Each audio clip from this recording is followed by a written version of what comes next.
எல்லாருக்கும் வணக்கம்.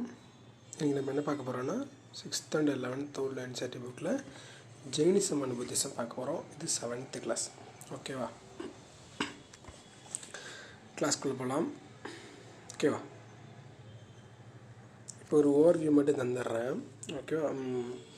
மகாஜனபதாஸ் இதே டைமில் உருவாகும். மகாஜனபதாஸ் 6th சென்ச்சுரியில் உருவாகுது. அதே டைம் தான் ஜெயினிசம் புத்திசம் உருவாகுது. மகாஜனபதாஸ் எப்படி உருவாகுது? பெரிய பெரிய ராஜாங்கம் எப்படி உருவாக்க முடியும்? சின்ன சின்ன ட்ரைப்ஸ்லாம் ஒன்றா சேர்ந்து பெரிய கிங்டமை உருவாக்குறாங்க. விவசாயம் உருவாகுது. இரும்பு யூஸ் பண்ணுறாங்க. ஸோ இது என்ன ஆகுதுன்னா, நீ பெரிய இடத்த பிடிக்கணுன்னா நீ போர் பண்ணணும். போர் பண்ணும்போது உனக்கு இரும்பு தேவை. ஸோ அந்த இரும்பு ஏன் கிடைக்குதா, அங்கே போய் போர் பண்ணுவாங்க. அப்புறம் அந்த லேண்டு பெருசாகும் போது இன்னும் அதிக மகசூல் கிடைக்கும். அப்போ அந்த அதிக மகசூல் கிடைக்கிறதுக்கு திருப்பி போர் பண்ணுவாங்க. இப்போ இதெல்லாம் மொத்த பெனிஃபிட் எங்கே வருதுன்னா, லேண்டு ரொம்ப பெருசாக இருக்கிறது தான் கிடைக்கிது. இந்த அளவுக்கு லேண்டை நம்ம பெருசாக பிடிக்கிறோமோ, நம்ம என்ன செல்வத்துலேயும் பணத்துலேயும் பெருமையிலையும் சரி பொருளியத்துலேயுமே ரொம்ப பெருசாக இருப்போம். அப்போது இதெல்லாம் சில பேருக்கு பிடிக்கல. சில பேர் பிடிக்கணும் போது சில மனித குலத்து மேலே பெரிய பேரன்பு வச்சுருக்க சில பேருக்கு இதெல்லாம் பிடிக்கல. எல்லாம் மக்கள் எல்லாம் சண்டை போட்டுக்கிறாங்க அப்படின்ட்டு சொல்லிட்டு தான் இது எதனால் வருதுன்னு பார்க்கும்போது மெட்டீரியலிசம், அதாவது பொருள் மேலே அதிக ஆசை வச்சுருக்கிறது. நிலம், தங்கம், தானியம், வைரம், வைடூரியன்ட்டு, அப்புறம் சண்டை, அதே மாதிரி பதவி மேலே இருக்கிற ஆசை. இந்த காரணத்தினால இதை நாம் குறைக்கணும். இல்லை இந்த பிறப்புலேருந்து நாம் தப்பிச்சு போகணும், மனுஷனாகவே பிறக்கக்கூடாது அப்படின்ற மாதிரிலாம் நினைக்கிறாங்க. ஓகேவா?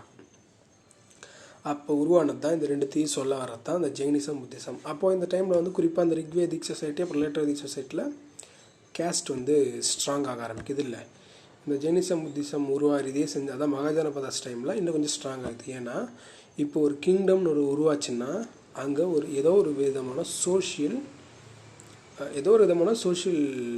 விஷயம் இருக்கும். ஓகேவா? சோஷியல் விஷயம் எப்படியோ மக்கள் சமமாக இருக்காங்களோ இன்இக்குவலாக இருக்காங்களோ, ஓகேவா, எப்படியோ ஒன்று ஒரு சோஷியலாக இது ஃபார்ம் ஆகும். அதே மாதிரி ரிலீஜனும் உருவாக ஆயிருக்கும். ஓகேவா? அப்போ தான் ஒரு கிங்டமை கட்டுப்பாட வைக்க முடியும். இந்தந்த மக்களுக்கு இந்தந்த வேலை, இந்தந்த மக்களுக்கு இந்தந்த வேலைன்னு அசைன் பண்ணும்போது, ஏன்னா அவ்வளோ பெரிய இடத்தையும் கண்ட்ரோல் பண்ணால் some form of social or political ஒரு ஃபார்மேஷன் இருக்கணும். அது இருக்குது. ஓகேவா? இதெல்லாம் சேர்ந்து தான் இதில் இருக்கிற நிறைய குறைபாடுகள், இதில் இருக்க நிறைய இருக்க தவறுகள் அப்படின்றதெல்லாம் பார்த்துட்டு தான் அதில் வெறுப்பாகி அதை நம்ம திருத்தணும் அப்படின்னு சொல்லிட்டு தான் ஜெயினிசமும் புத்திசமும் உருவாகுது. ஓகேவா? 6th சென்ச்சுரியில் கிட்டத்தட்ட கங்கா பேசினில் மட்டும் 62 ரிலீஜியஸ் செக்ட்ஸ் இருக்குது. ஓகேவா? 62 மத நம்பிக்கைகள் வெறும் கங்கை சமவெளியில் மட்டும். ஓகேவா? அதாவது இப்போ இருக்கிற யூபி, பீகார், வெஸ்ட் பெங்கால், இந்த வெறும் 3 ஸ்டேட், கொஞ்சம் மத்திய பிரதேஷ், கொஞ்சம் ஜார்க்கண்டு, இவ்வளோதான். இந்த 5 இடத்துல இவ்வளோ இருக்குது. அப்போது ஆல் ஓவர் இந்தியாவில் யோசித்து பார்த்துக்கோங்க. ஓகேவா? அடுத்தது, many of the sects are based on the regional customs and rituals practiced by different peoples living in North East India. ஓகேவா? அப்போ நார்த் ஈஸ்ட் இந்தியாவிலேருந்து தனியாக இருக்குது. Of the sects, Jainism and Buddhism are the most important. They emerge as the most potent religious movement, reform movements. ஓகேவா? அதில் ரொம்ப 62 இருந்தாலும் ரொம்ப ஃபேமஸ் ஆகிறது ஜெயினிசமும் புத்திசமும். ஏன் உருவாகுது அப்படின்னும் போது, இதுக்கு முன்னாடி மற்ற வர்ணங்களை பற்றி பேசுகிறாங்க. இப்போ குறிப்பாக எந்த வர்ணத்தை பேச போகிறோன்னா கடைசி. ஓகேவா? However, along with the 2 higher varnas, they were placed in the category of Dvija or twice born. அதாவது யார் ஹையர் வர்ணம் போது பிராமணர்களும் சத்திரியர்களும் ஹையர் வர்ணாவா ஃபஸ்ட்டு டாப்பில் 2 இருக்காங்க. அவங்களுக்கு த்விஜம் அப்படின்னு சொல்கிறாங்க. ட்வைஸ் பார்ன், 2 டைம் பிறந்தது. அது 2 டைம் பிறந்தா ஒன்றும் கிடையாது. பிறக்கும் போது ஒரு பிறப்பு, பூணூல் மாட்டுறாங்களா, சடங்கு செஞ்சு பூணூல் மாட்டும் போது 2வது பிறப்பு அப்படின்றாங்க. த்விஜா was entitled to wearing sikhathal and studying the Vedas, from which the Shudras were kept out of. Okay, the Shudras were meant for serving the 3 higher varnas along with the women, were barred from taking to Vedic studies. So discrimination இன்னும் strong ஆகுது. விமனும் சூத்திரர்கள் என்ன வேலை பார்த்தாங்கன்னு பார்க்கும்போது, விமனோட சூத்திரர்கள் அதிக வேலை பார்த்தாங்கும்போது domestic slaves. Later அதுக்கு பேரில் விமன்ஸும் domestic ஸ்லேவ்ஸாக இருந்தாங்க. ஓகேவா? அதே மாதிரி agricultural slaves, craftsmen and hired laborers in post-Vedic times. They were called cruel, greedy and thieving in habits. So prejudice பண்ணுறாங்க, அவங்க அப்படி தான் இருப்பாங்க அப்படின்ட்டு. Some of that treated as untouchables. எல்லாருமே தீண்டத்தகாத, சில பேர் தீண்டத்தகாதவர்கள். The higher the varna, the more privileged. And the purer a person was, ரொம்ப சுத்தமாக இருப்பாங்க அப்படின்னு அர்த்தம். The lower the varna of an offender, the more severe punishment was prescribed for him. ஒவ்வொரு வர்ணத்துக்கும் ஒவ்வொரு கோட்பாடு உண்டு. ஃபார் எக்ஸாம்பிள் மனுஸ்மிருதியில் ஒரு இது இருக்கும், ஒரு வரி இருக்கும். இப்போது ஒரு கீழ் வர்ணத்தில் இருக்கிற மேல் வர்ணத்தை கொலை பண்ணிட்டாங்கன்னா அதே தண்டனை கொடுக்கப்படும். ஓகேவா, கொலை பண்ணிவிடுவாங்க. இஃப் ஒரு மேல் வர்ணத்துக்காரன் கீழ் வர்ணத்துக்காரன் கொலை பண்ணிட்டான்னா ஒன்று அந்த குடும்பத்து சொந்தக்காரங்களுக்கு பணமாக கொடுத்து செட்டில் பண்ணலாம், ஆர் வெறும் இப்போ ஐயர் கொலை பண்ணிட்டாங்க ஒரு சத்திரியர்களையோ இல்லை அதுக்கப்புறம் வைசியர்களையோ சுற்றிலையோ கொலை பண்ணிட்டாங்கன்னா வெறும் குடுமையை மட்டும் கட் பண்ணால் போதும், அதுதான் தண்டனை. இந்த லட்சத்தில் தான் அப்போது சட்டங்கள் இருந்திருக்கு. ஸோ ஒவ்வொரு வருணத்துக்கு ஒவ்வொரு தண்டனைகள். Naturally the varna divided society seems to have been generated tension. So சண்டைகள் அதிகமாச்சு, பொறாமல் சரி பண்ணுற மாதிரி. அது கீழே இருக்கவங்களாம் ஒடுக்கி வச்சுட்டே இருக்கும்போது அவங்களுக்கான உரிமையை அவங்க கேட்க தான் செய்வாங்க. we have no means to find out the reactions of the Vaishyas and the Shudras. சண்டை நடந்தது தெரிஞ்சுது, பட் எப்படி நடந்ததெல்லாம் தெரியல. Kshatriyas who acted as rulers however reacted strongly against the ritualistic domination of the Brahmanas. ஏன்னா பூணூல் போட்டால் தான் அவங்க த்விஜான்னு சொல்ல முடியும். இதே வந்து பூணூல் போட்டால் தான் அவங்க ராஜாவும் ஆக முடியும். அது வரைக்கும் ராஜாவெலாம் ஆக முடியாது. ஸோ ஓகேவா, ராஜா ஆகணும்னா பூணூல் போடணும். பூணூல் போடுறது யார் கையில் இருக்குன்னா பிராமணர் கையில் இருக்குது. ஸோ அவங்களோட பவர் ராஜாக்களுக்கு பிடிக்கல. ஆனால் let a kind of protest movement against the importance attached to the birth in the varna system. So அந்த பிறப்பு வச்சு பிரிக்கிறத அவங்களுக்கு பிடிக்கல, நியாயமாகவும் பிடிக்கல, அவங்களோட பவருக்கும் விட பிராமணர்களுக்கு பவர் அதிகமாக இருக்குது அப்படின்ற ரெண்டு காரணங்களுக்கும் பிடிக்கல. Kshatriya reaction against the domination of priestly class called Brahmanas. நான் பார்த்தாலும் மொத்தம் ஒரு 16 priestly class இருக்குது. அதில் ஒன்று தான் பிராமணர்கள். அதில் அந்த ஒரு குரூப் வந்து ரொம்ப பவர் ஆகிட்டாங்க. who claimed various privileges was one of the causes of the origin of new religions. Vardhamana Mahavira who founded Jainism and Gautama Buddha who founded Buddhism belonged to the Kshatriya clan and both disputed the authority of the Brahmanas. ஏன்னா வர்தமன மகாவீரரும் ஒரு சத்திரியர் தான், கௌதம புத்தரும் ஒரு சத்திரியர் தான். அவங்க ரெண்டு பேர் ராஜ குலத்தில் இருக்கிற அடுத்த பிரின்ஸு, அடுத்தது ராஜா ஆக போகிறப்ப இருக்கிறவங்க. ஓகேவா. ஸோ இவங்க வந்து நியாயமாகவே அவங்களுக்கு மக்கள் கஷ்டப்படுறது, எல்லோரும் சண்டை போட்டுக்கிறது பிடிக்கல, எல்லாருக்கும் நல்லா இருக்கணும் அப்படின்னு நினச்சாங்க அவங்க. சில பேர் பிரிஸ்ட்லி டாமினேஷன் பிடிக்காமல் இதை எதிர்த்தாங்க. இவங்க நியாயமாக ஹியூமன் ரைட்ஸ் அப்பயே பேசியிருக்கிறாங்க. ஓகேவா. இந்த பாயிண்ட்ஸ் ஒன்றும் இல்லை, யார் ஃபவுண்டர், இவங்க யார் ஃபவுண்டர். ஓகேவா. அப்புறம் ரெண்டு பேருமே க்ஷத்ரியா கிளான், அவ்வளோதான். அப்புறம் வேறு என்ன பாயிண்ட் எழுதுறீங்கன்னா dvija are twice born if என கேட்கலாம். ஓகேவா. But the real cause of the rise of this new religions lay in the introduction of a new agricultural economy in north eastern India. ஓகேவா.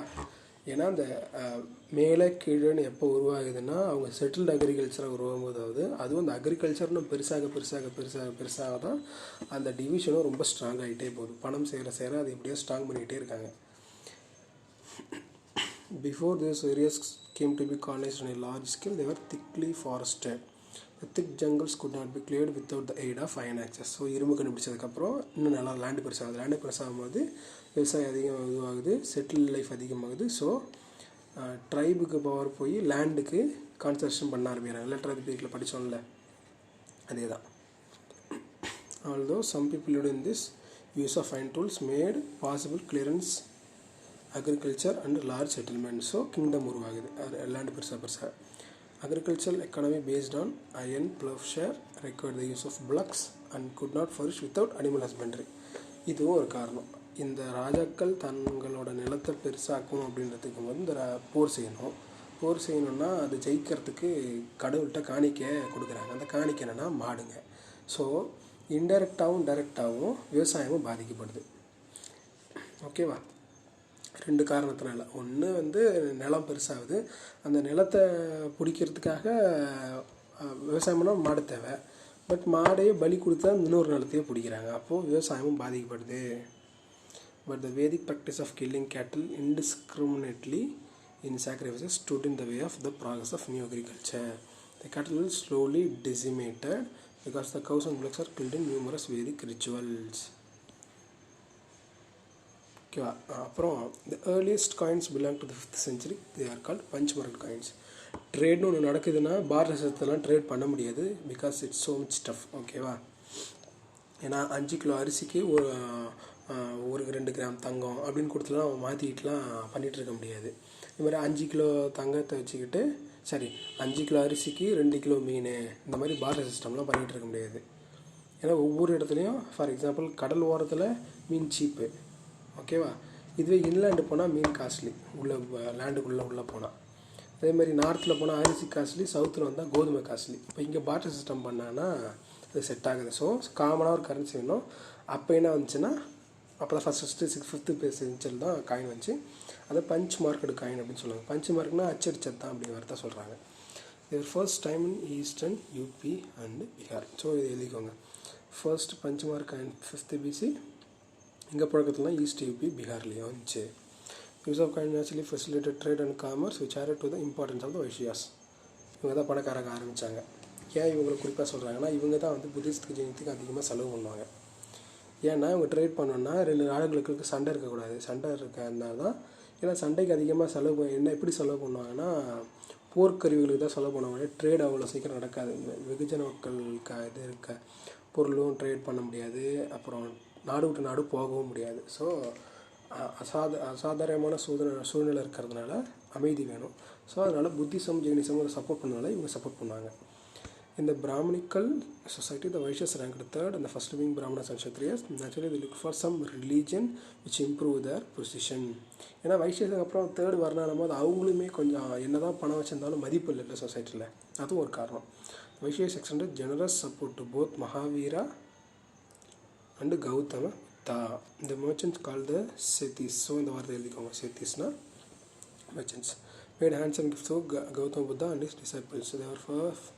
There were several reasons for it. First, Jainism and Buddhism in the initial stage did not attach any importance to the existing Varna system. So, வைஷ்யர்கள் நான் பெரிய ஆளு அப்படின்னு சொல்லிக்கலாம். இப்போ யார்? ஜெயின் மக்கள் இருக்காங்கல்ல. Second, they preached the gospel of non-violence, which would put end to wars between different kingdoms, consequently promote trade and commerce. Third, the Brahminical law books called Dharma Sutra declared lending money on interest. So வட்டி கொடுறது தப்பு, இஸ்லாத்தில் இருக்காமல் வட்டி கொடுறது தப்புனாங்க. அப்போ person who lived on interest was condemned by them. So வைஷ்யர்களை மதிக்கலை. Therefore, the Vaishyas who lent money on account of growing trade and commerce were not held in esteem. So மதிக்கலை. ஸோ அவங்க ஸ்டேட்டஸை இம்ப்ரூவ் பண்ண ஆசைப்பட்டாங்க. On the other hand, we also notice a strong reaction against various forms of private property. Old fashioned did not like the use and accumulation of coins made certainly of silver, copper and possibly of gold. So benchmark coin silver, copper, gold ஆல இருக்கு. So benchmark coinல bracket போட்டு இத மூணு எழுதிக்கோங்க. They detested new designs and dresses. So புதுசாக வர்றது materialism பழைய மக்களுக்கு பிடிக்கல, ஏன்னா இது சண்டையை உருவாக்குது அப்படின்றதுனால. New system of transport which amounted to luxury, and they hated war and violence. The new forms of property created social inequalities and caused misery, suffering to the masses of the people. So the common people earned return to, அதாவது ஆசைப்பட்டாங்க, earn to return to primitive life. They wanted to get back to the ascetic ideal, துறந்தது which dispensed with the new forms of property and the new style of life. So அவங்களுக்கு எதுவும் பிடிக்கல, பழைய நிலைமைக்கு போகணும்னு ஆசைப்பட்டாங்க. Both Jainism and Buddhism preferred simple, Puritan, ascetic living. The Buddhist and Jaina monks were asked to forego the good things for life. They were not allowed to touch gold and silver. They were to accept only as much as their patrons was sufficient to keep body and soul together. So அவங்களுக்கு தேவைக்கு மட்டும் வச்சுக்கணும். They therefore rebelled against material advantages stemming from the new life in the Gangetic Basin. So Buddhism ஜெயினிசமும் அதை சண்டை போட்டுச்சு. So இப்போ நம்ம ரிலீஜனுக்குள்ளே போயிடுவோம். வர்தமன மகாவீரா இப்போ பிறந்தார் அப்படின்னு எழுதி, இப்போ வர்தமன மகாவீரான்னு போட்டு ஃபவுண்டரா இயர் 540 BC, எங்கே பிளேஸுன்னு போட்டு வைஷாலி. இப்போ நார்த் பீகாரில் இருக்குது. Father Kshatriya clan and mother Licchavi princess. பேர் அந்தளவுக்கு தெரியல, ஓகேவா, எக்ஸாக்டாக பேர் தெரியல. தேர் ஆல்சோ கனெக்டட். ஏன்னா அப்பா அம்மா பேர்லாம் அதெல்லாம் பெருசாக தேவை கிடையாது. அவன் சத்திரகல்னு குலம் மட்டும் தெரிஞ்சால் போதும். They also connected with the royal family of Magadha. High connection made it easy for Mahavira to approach princes and other nobles in the course of a mission. So மதம் பரவறதுக்கு மெயின் காரணம் இவங்களே இன்ஃப்ளூயன்ஷியலான பீப்புள். ஸோ இன்ஃப்ளூயன்ஷியலான பீப்புள் மதம் மாறினாங்கன்னா அவங்கள follow பண்ணுறவங்க தன்னோட பெரிய ராஜாவே மாறிட்டார், ராஜாவே அதை வாங்கிட்டார், ராஜாவே இதை செஞ்சிட்டாரு அப்படின்ட்டு நம்ம அதை பார்த்து மற்ற மாறுவோம்ல, அதுதான். ஸோ மதம் மாறுறதுக்கு, மதம் பெருசாக உருவாகிறதுக்கு இது ஒரு காரணமாக இருக்குது. இந்த beginning Mahavira led the life of an householder. அவங்களுக்கு கல்யாணம் ஆயிடுச்சு. But in search of the truth he abandoned the world at the age of 30. 30 வயசில் வெளியே போயிட்டார். அண்டு 12 வருஷம் சுற்றிட்டு இருந்தார். ஓகேவா. அப்புறம் 42 வயசில், அதான் 30லேருந்து 42 வயசு வரைக்கும், அப்போ தான் பெரிய நாலேஜ் ஆனார். நாலேஜ் கண்டுபிடிச்சார், தான் கைவல்யம். ஸோ இதை எழுதிக்கும், கைவல்யம் போட்டார், perfect knowledge. Through Kaivalya, he conquered misery and happiness. Because of this conquest, he is known as Mahavira, or the great hero, or Jina. So, ஏன் மகாவீரான்ற பேர் என்னன்னா கிரேட் ஹீரோ ஆர் ஜினா. நான் அதை வந்து பிடிச்சிட்டேன், அதை ஆட்கொண்டுட்டேன். ஓகேவா. அந்த நாலேஜ் மூலமாக நான் அதை ஆட்கொண்டுட்டேன் அப்படின்னும் போது அதனால தான் ஜினா. ஸோ அந்த ஜினா ஃபாலோ பண்ணுறவங்க மாதிரி தான் ஜெயின மக்கள் அப்படின்னு சொல்கிறாங்க. The conqueror and his followers are known as Jainas. He propagated his religion for 30 years and his mission took him to Koshala, Magadha, Mithila, Chappa. அதெல்லாம் தேவையில்ல. He passed at the age of 72 in 468 BC. இது எழுதிக்கோங்க, வயசு, year. The place called Pavapuri near modern Rajgir. இதை எழுதிக்கோங்க. Year, death place, birth place. ஓகேவா. அவ்வளோதான். அது எப்படி பரவிச்சுன்னு எடுத்தது பார்ப்போம். ஓகேவா. அப்புறம் மகாவீரன்றது 24வது பிறப்பு அப்படின்னு அவங்க மதத்தில் சொல்கிறாங்க. ஓகேவா. He supported the teaching of 24 earlier religious teachers called Tirthankara. So early teachers இவருக்கு முன்னாடி 23, 24வது இங்கே எல்லாருமே பேர்னா தீர்த்தங்கரா அப்படின்னு சொல்லுவாங்க. And added his own thoughts to there's. This religion came to be called Jainism. Mahavira said that there was little use in performing the Vedic ceremonies and calling upon the gods for help. It was better to lead a good life and not to do wrong. He told his followers that their deeds பண்ண கிடையாது. என்ன சொல்கிறாருன்னா, கடவுளுக்கு வந்து சம்பிரதாயம் செஞ்சு எதுவும் கிடைக்க போகிறதில்ல, நல்ல வாழ்க்கையை வாழுங்க அப்படின்னு சொல்கிறார். இதை டீட்டெயில் அடுத்து சொல்கிறேன். 6th புக்கில்னாலும் அப்படியே கட் பண்ணியிருக்கு. ஓகேவா. அவர் என்ன சொல்கிறாருன்னா, ஒரு 3 விஷயம் சொல்கிறாரு. 3 ஜுவல்ஸ் அப்படின்னு சொல்கிறார். 3 ஜுவல்ஸ்னால் 3 நகை, இல்லைனா 3 முக்கியமான விஷயம் அப்படின்ற மாதிரி சொல்கிறார். Right conduct, right speech, right thought, right knowledge. Right conduct, speech, knowledge. அதாவது ஒழுக்கமாக இருக்கணும், நல்லதே பேசணும், அறிவாளித்தனமாக இருக்கணும். அறிவாளித்தனம் போது ரேஷ்னல் திங்கிங் தான் அறிவாளித்தனம். எல்லாத்தையும் கேள்வி கேட்கணும், அப்படியே சொன்னதை பெரியவங்க சொன்னதை அப்படியே கேட்டு இருக்கணும் அவசியம் கிடையாது அப்படின்னு சொல்கிறது தான். And this would lead them to a virtuous life. They were also forbidden from killing any living being, whether a man or animal or insect. This was ahimsa. So ahimsa எங்கே இருந்துச்சுன்னா ஜெயினிசம், புத்திசம் தான் இருந்துச்சு. ஏன் அப்படின்னா மாடை கொள்கிறாங்கல்ல. So மாடை கொள்றது எப்படி இருக்காங்கன்னா இப்படி தான். If a man led a good life, his soul would be free and he would not be born again in the world. This was a simple practice which anyone could follow. ஏன் அதை சொன்னாங்க அப்படின்னா, திருப்பி பிறக்கக்கூடாது. இப்போ திருப்பி மனுஷனாக பிறந்தானே ஆசை பாசம் உனக்கு இருக்குது, பொருள் சேர்க்கணுன்ற குடும்பம்னா குடும்பத்துக்கு, அப்புறம் நீ போருக்கு போகணும், ராஜாவனா ராஜாவன், இந்த சண்டை, அடிதடி, கொலை, குத்து இந்த மாதிரி இருக்குல்ல, இதெல்லாம் மனுஷனாக பிறந்ததுனால தானே இருக்குது. ஸோ நீ இதை விட்டு வெளியே போயிட்டீங்கன்னா உனக்கு இந்த பிரச்சனை இல்லைல்ல அப்படின்ட்டு. இன்னொன்று ஏன் ஜெயினிசம் 24 டீச்சர்ஸ் அப்படின்னு பார்க்கும்போது, மகாவீர் வந்து 24 டீச்சர் கடைசி, இதுக்கப்புறம் ஒரு திருப்பி பிறக்கலை. அதுக்கும் ஏன் சார் இப்போ 23 டைம் பிறந்தாங்க அப்படின்னு கேட்டிங்கன்னா, எல்லாருக்கும் வழிகாட்டுறதுக்காக 23 டைம் பிறந்தாங்களாம். 24வது நான் மொத்த வழியும் காட்டிட்டேன் அப்படின்னு சொல்லிட்டு 24வது இவரோட பிறப்பு முடிஞ்சிருச்சான். ஸோ அதாவது திருப்பி பிறக்கக்கூடாதுன்னு சொல்கிற இவங்களே 23 டைம் பிறந்து 24 டைம் அந்த கொள்கையை கடைசியாக ஃபாலோ பண்ணிட்டாங்க. திருப்பி பிறக்காமல் அதை அடுத்த ஜென்மம் அதெல்லாம் இவங்களுக்கு கடவுள் நம்பிக்கை இல்லை கடவுளை பற்றி இவங்க பேசாமல் இருக்கும் போதும் கூட, சொர்க்கம் நரகம் அப்படின்றது பேசாமல் இருக்கும் போதும் கூட இவங்க வந்து மறுபிறப்புன்றதை நம்புகிறாங்க. ஸோ அந்த மனுஷன் 23 டைம் பிறந்து 24வது மகாவீரராக பிறந்தார் அப்படின்னு சொல்லி. இதுதான் ஐரணி. ஓகேவா. இல்லைன்னு சொன்னாலும் ஆனால் இருக்குன்ற மாதிரி நம்புகிறாங்க.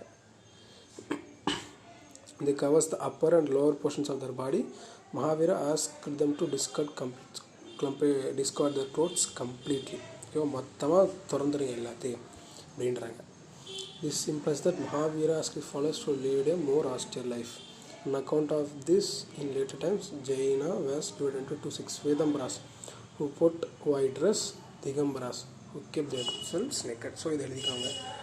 லேட்டராக வந்து ஜெயினிசம் ரெண்டாக பிரியுது. நம்ம ஸ்வேதம்பரா ஒயிட் ட்ரெஸ் போட்டிருக்கோங்க, திகம்பரா வந்து நேக்கடாக இருப்பாங்க. ஓகேவா? இது எப்படி ஞாபகம் வச்சுக்கலாம்னா, ஸ்வேதம்பராவில் எஸ்வின்னு இருக்குல்ல, ஸோ ஒயிட் ட்ரெஸ்ஸுன்னும் போது SVW அப்படிங்கிற மாதிரி. ஓகேவா? இல்லைனா எஸ் அடிச்சு கூட VW. ஸோ அது ஸ்வேதம்பரான்னு ஒன்று ஞாபகம் வச்சுக்கிட்டாலும் ஆட்டோமேட்டிக்காக V வரும்போது W ஒயிட் ட்ரெஸ்ன்னு ஞாபகம் வச்சுக்கலாம். ஆட்டோமேட்டிக்காக திகம்பராசனும் போது நேக்கடாக இருப்பாங்க அப்படின்னு வச்சுக்கலாம். ஸோ 3 ஜுவல்ஸ்ன்னு சொல்கிறாங்களா, 3 இதை ஃபாலோ பண்ணணும். அது எப்படி ஃபாலோ பண்ணலாம் அப்படின்னு வரும்போது அதுலேருந்து உள்ள ரைட் காண்டக்ட்னு சொன்னல, எப்படி இருக்கணும், ரைட் ஸ்பீச்சு ரைட் நாலேஜ் என்னும்போது அது ரெண்டுத்துக்கு okay. But what is right contact? ஒழுக்கமாக இருக்கிறது தான் என்ன அப்படின்னும் போது, ஒழுக்கமாக இருக்கிறதுல அது எப்படி என்ன ஒழுக்கமாக இருக்கிறது அப்படின்னா, வைலன்ஸ் கமிட் பண்ணக்கூடாது, பொய் சொல்லக்கூடாது, திருடக்கூடாது, சொத்து வச்சுக்கக்கூடாது, கடைசியாக பிரம்மச்சரியத்தை கல்யாணம் பண்ணிக்கூடாது அப்படின்றது தான் இது 5. இதுதான் ரைட் காண்டக்ட். ஓகேவா? It is said that only the 5th doctrine was added by Mahavira. The other 4 were being taken over by him the previous teachers. Although the Parshva, predecessor of Mahavira, had asked his followers, இது கூட கொடுங்க. இப்போ அது தேவையில்லை. 23வது யாருன்னா பர்ஷவநாதா, NATHA, பர்ஷவநாதா அப்படின்றது 23வது teacher.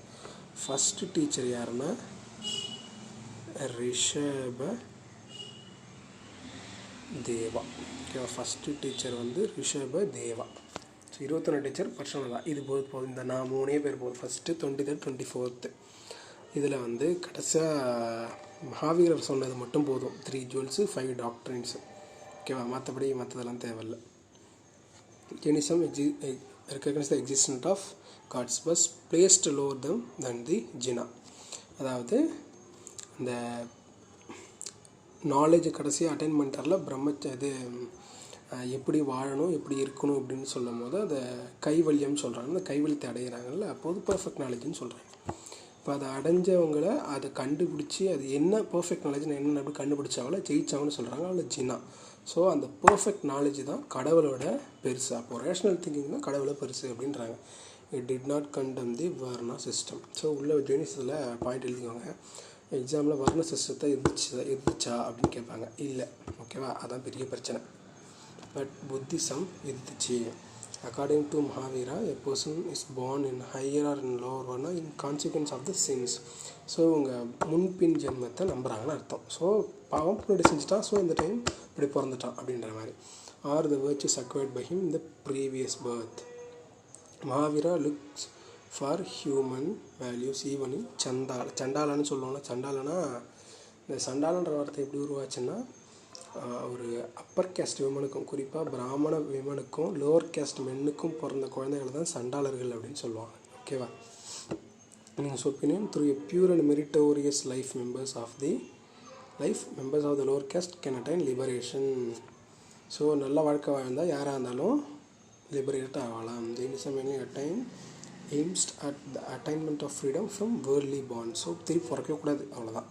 It is not necessary to use any rituals from acquiring such liberation. It can be obtained through full knowledge and action. Full knowledge, action, liberation are considered as 3 gems or ratnas of Jainism. ஓகேவா? Right conduct, speech, knowledge. ஓகேவா? Spread of Jainism. எப்படி வந்து Jainism பரவுச்சு? ஓகேவா?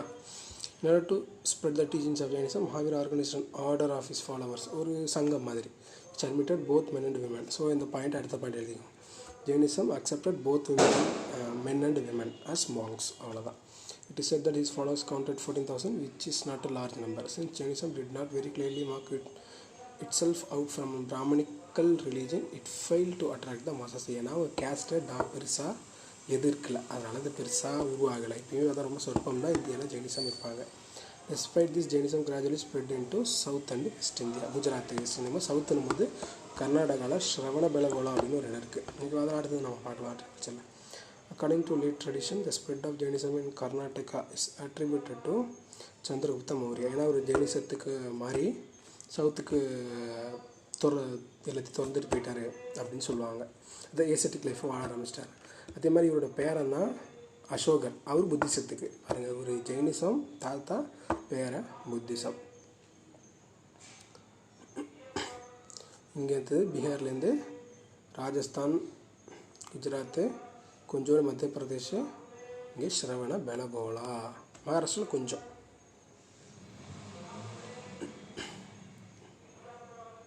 தி emperor became ஏ ஜெயினா, அதாவது சந்திரகுப்த மௌரியர் சொல்கிறாங்க. gave up his throne and spent the last years of his life in Karnataka as a Jainistic, but this tradition is not corroborated by any other source. But ஆதாரம் கிடைக்கல, but கதைகள்லேருந்து நம்புகிறாங்க. Second cause of the spread of Jainism in South India is said to be the great famine took place in Magadha 200 years after the death of Mahavira. அது எதை சொல்கிறாங்கன்னா சந்திரகுப்த மௌரியர் தான் சொல்கிறாங்க. ஏன்னா மகாவீரர் வந்து 600 BC அந்த 580 BCயில் இருக்கும்போது அதை ஒரு 200 வருஷம் வச்சு குத்து வைப்பா 300+ BC. அப்போ யாருன்னா சந்திரகுப்த மௌரியர், அதை தான் சொல்கிறாங்க. சந்திரகுப்த மௌரியர் வந்து வறுமையிலையுமே கீழே வந்ததா அப்படின்னு சொல்கிறாங்க. வறுமை இருக்கும்போது, அங்கே பஞ்சமாக இருக்கும்போது திறந்துட்டு போயிட்டார் எல்லாத்தையும். The family lasted for 12 years, and so in order to protect themselves, many Jaina went to the south under the leadership of Bhadra Bahu, but the rest of them stayed back in Magadha under the leadership of Talabahu. So இப்படி தான் 2 செக்டும் பிரியுது. இப்போ 2 செக்டும் பிரியும். The immigrant Jainas spread Jainism in South India. At the end of the famine, they came back to Magadha. But they developed differences with the local Jainas. Those who came back from the south claimed that even during the famine, they strictly observed the religious rules. So சவுத்தில் பஞ்சத்துக்கு சவுத்துக்கு போனாலும் ஆனால் ரொம்ப ஸ்ட்ரிக்டாக ஜெயினிசத்தை follow பண்ணாங்க. On the other hand, allegedly the Jainistics living in Magadha had violated these rules and become lax. ரொம்ப லக்ஸுரியஸாக இருந்தாங்க, சட்டத்திட்டங்கள்லாம் use பண்ணி விட்டாங்க. In order to sort out the differences to compel the main teachings of Jainism, a council was convened in Pataliputra, modern Patna, but the southern Jainas boycotted the council and refused to accept its decisions. From now on, southerners began to called us Digambaras, Magadhans Swedambaras. So இப்போ அப்படியே ஆல்ஃபாபெட்டிக்கில் ஆப்போசிட்டில் இருக்குது. சதர்ன்ஸ் வந்து திகம்பரானும், மகதன்ஸ் வந்து ஸ்வேதம்பரானும் அப்படின்னு வரும். அப்போது ஜெயினிசம்லாம் சொன்னிச்சு, dress program சொன்னிச்சு. இப்போது ஸ்வேதம்பரானும் போது SVW, அப்போது வீக்கு அப்புறம் டபிள்யூன்னும் போது ஒயிட் ட்ரெஸ் போட்டாங்க. ஸோ மகதன்ஸ் வந்து ரூல்ஸை ஃபாலோ பண்ணாமல் ட்ரெஸ் போட ஆரம்பிச்சிட்டாங்க. பட் சவுத்தில் இருக்கவங்க பஞ்சத்துலேயுமே ரொம்ப ஸ்ட்ரென்த்தாக இருந்தாங்க. ஸோ அது ஞாபகம் வச்சுக்கணும். ஏன்னா ரொம்ப சில விஷயத்தில் இந்த டீட்டெயிலிங் கேட்பாங்க. ஓகேவா? However, epigraphic evidence for the spread of Jainism in Karnataka is not earlier than 3rd century BC AD. But ஆனால் இவங்க சொன்னது கிட்டத்தட்ட 3rd BCயில் நடந்துச்சு. பட் ஆனால் கீழே இருக்க எவிடன்ஸ்லாம் பார்த்தா 3rd century ADயில் தான் கிடைக்கிது. கிட்டத்தட்ட 600 வருஷம் கேப் இருக்குது. In subsequent centuries, especially from the 6th century, numerous Jaina monastic establishments called Basadis. So இது எழுதிக்கோங்க. பசாதிஸ்னா Jaina monastic establishments sprang up in Karnataka and were granted land by the kings for their support. பிராமணர்களுக்கு land கொடுக்குற மாதிரி ஜெயின மதத்துக்கும் கொடுத்துருக்குறாங்க. இது என்ன காட்டுதுன்னா எதிர் சதன் இந்தியாவில் கிங்ஸ் கன்வெர்ட் ஆகிருக்கணும், இல்லைன்னா செக்குலராக இருந்திருக்கணும். எல்லா மதத்துக்கும் எம்மதமும் சம்மதம்னு நினச்சிருக்கணும். Jainism spread to Kalinga in Orissa in the 4th century BC and in 1st BC. It enjoyed the patronage of Kalinga king Karavela. So, secularism, who had defeated the princes of Andhra and Magadha. இதெல்லாம் தேவையான விஷயம். In the 2nd and 1st centuries BC, it also seemed to have been reached southern districts of Tamil Nadu. இப்போ என்ன போட்டிருக்கீங்கன்னா Jainism spread அப்படின்னு போட்டுக்கிட்டு இந்த ஊரில் எழுதிக்கோங்க. வேறு இது இல்லை. இதில் அந்த இயர் என்ன ராஜா இதெல்லாம் தேவையில்லை, ஊர் மட்டும் எழுதுங்க. In later centuries, Jainism penetrated Malwa, Gujarat, Rajasthan, and even now these areas have a good number of Jainas, mainly engaged in trade and commerce. இப்போ நம்ம பார்க்குற அதானி அவங்களாம் வந்து ஜெயின் தான், ஓகேவா. அது Jainism did not mean as much as patroned as Buddhism, ஏன்னா caste support அந்தளவுக்கு ஒரு இதுக்குள்ள புத்திசம் மாதிரி, and did not spread very fast in early times. It still retains its hold in areas where it spread. On the other hand, Buddhism had practically disappeared from the Indian subcontinent, but other கண்ட்ரியில் இருந்துச்சு, ஓகேவா. Even though Christian இது கேஸ்ட்டை support பண்ணனாலும் other கண்ட்ரிஸ்லேயாவது போய் serve ஆகிடுச்சு. பட்டு இந்தியாவில் முடியல. Even though கேஸ்ட்டை support பண்ணாமல் இருந்த ஜெயினிசம் பெருசாக சப்போர்ட் பண்ணாலும் இந்தியாவில் கொஞ்சமாக தாங்க எங்கன்னா ராஜஸ்தான், குஜராத், மத்திய பிரதேசில் கொஞ்சம், கர்நாடகா, தமிழ்நாட்டில் இருக்குது, அப்புறம் ஒரிசா கொஞ்சம். Jainism, contribution of Jainism. Jainism made the series first attempt to mitigate the evils of the Varna order and ritualistic Vedic tradition. So Varna order வேணான்னு சொல்ல, பட் அதை வச்சு மனுஷன் இடப்படாதான் தான் சொன்னிச்சு. ஆனால் பெருசாக தான் எதிர்க்கலை அப்படின்னு தான் அர்த்தம், ஓகேவா. The early Jainas discarded Sanskrit language, mainly patronized by the Brahmanas. They are a Prakrit language. So இப்படியாக வச்சுக்கலாம்னா ஜெயினம் யாரை எடுத்துட்டாங்கன்னா பிரஜா அப்படின்னு எழுதி வச்சுக்கோங்க. ஸோ ஜெயினிசம் பிராகிருதத்தை சப்போர்ட் பண்ணிச்சு. ஸோ பிரஜா அப்படின்னு வச்சுக்கலாமா. புத்திசம் பாலியை இது பண்ணும். ஸோ இது பிரஜா அப்படின்னு வச்சுன்னா ஆட்டோமேட்டிக்காக புத்திஸ்ட்டு பாலியை ப்ராக்டிஸ் பண்ணாங்க. They adopted Prakrit language of the common people to preach the doctrines. ஏன்னா வெகுஜன மக்கள் அப்போ பிராகிருதம் பேசுனால தான் அதை அடாப்ட் பண்ணுறாங்க. அதனால் அப்போ தான் நல்லா புரியும். ரிலீஜியஸ் லிட்ரேச்சர்ஸ் ஒரு ரிட்டன் இன் அர்த்தமகதி. அர்த்தமகதினா ஒன்றும் கிடையாது, சான்ஸ்கிரிட்டை விட இல்லை, சான்ஸ்கிரிட் மாதிரி இல்லாமல் எக்ஸ்ட்ரா ஃபிட்டிங்லாம் போட்டு வெவ்வேறு மாதிரி சான்ஸ்கிரிட்டை எழுதினாலோ அப்படின்றது தான் அர்த்தமகதி அப்படின்னு சொல்கிறாங்க, ஓகேவா. அது வெவ்வேறு பேர் இருக்குது. இந்த மகதினும் போது அந்த மகதா ரீஜனில் இருக்க ஒரு டைலக்டை வச்சு யூஸ் பண்ணி சான்ஸ்கிரிட்டை பேஸாக வச்சு எழுதினாலும் அது பேர் அர்த்தமகதி. அந்த டெக்ஸ்ட் ஆர் ஃபைனலி கம்பைல்ட் இன் 6th century. அப்போ எழுதினாலும் அப்போ லேட்டர் புதுப்பிச்சு 6th century அது கரெக்டாக இது பண்ணுறாங்க. எங்கன்னா வல்லாபி இன் Gujarat. The adoption of Prakrit by Jainism helped the growth of this language and literature. Many regional languages developed out of Prakrit language, particularly Shauraseni, which out of which grew the Marathi language. So இப்போது இந்த point எழுதிக்கணும், ஏன்னா சில time linguistic basis question கேட்குறாங்க. அப்போது மராத்தி சௌரசேனி அப்படின்ற லாங்குவேஜில் இது வந்து சௌராஷ்டிரானமோ சௌரசேனி. ஸோ ஆட்டோமேட்டிக்காக குஜராத் ஞாபகம் வந்துடும். ஸோ இந்த ரெண்டு எங்கே வந்துச்சு கேட்டிங்கன்னா பிராகிருத்தில் வந்துச்சு, ஓகேவா. ஞாபகம் வச்சுக்கணும். Jaina composed the earliest important works in Apabhramsa and its first grammar.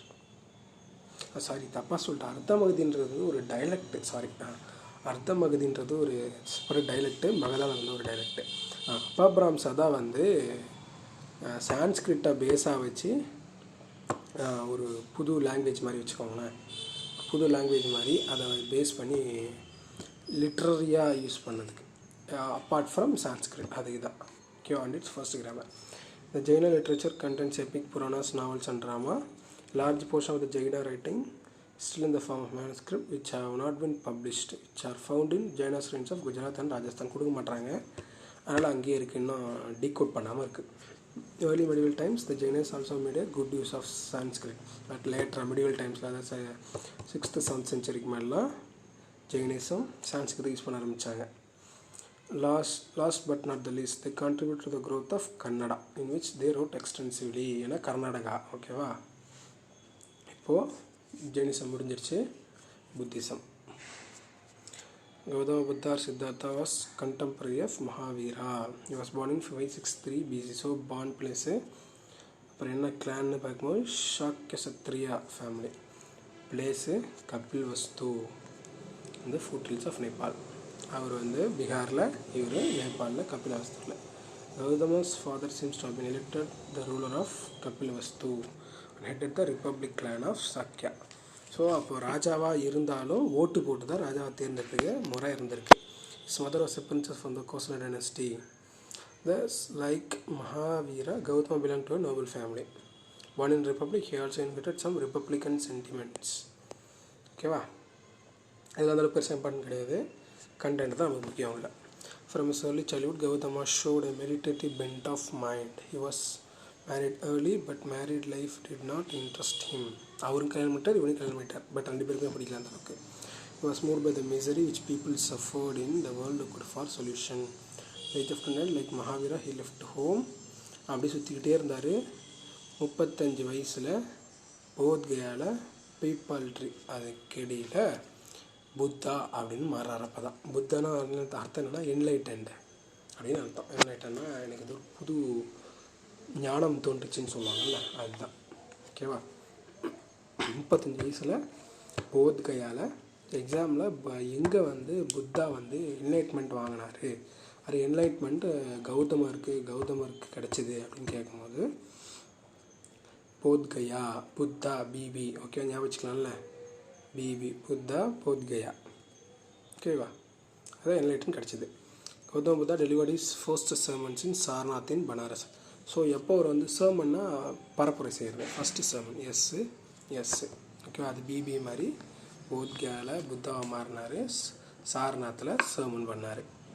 He undertook classes, took his message far and wide, wandering, preaching, meditating continuously for 40 years. அவர் ஒரு 30-40 வருஷம் அவர் பண்ண மாதிரி இவர் 40 வருஷம் பண்ணுறாரு. Resting only in rainy season every year. During this period, he encountered many staunch supporters of rival sects including Brahmanas, but defeated them in debates.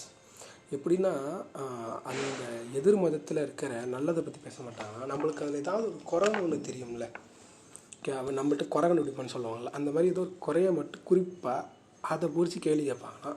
அதுக்கு பதில் தெரியாமல் திணறும் போது அதுக்கு இவர் ஒரு பதில் சொல்லுவாங்களாம். அந்த பதில்னால் இந்த மாதிரி வழக்காட்டில் ஜெயிச்சிட்றது. இதை மாதிரி தான் ஜெயினிசம் புத்திசம் ரிலீஜியன் பரவறதுக்கு மெயின் காரணமே இதுதான்.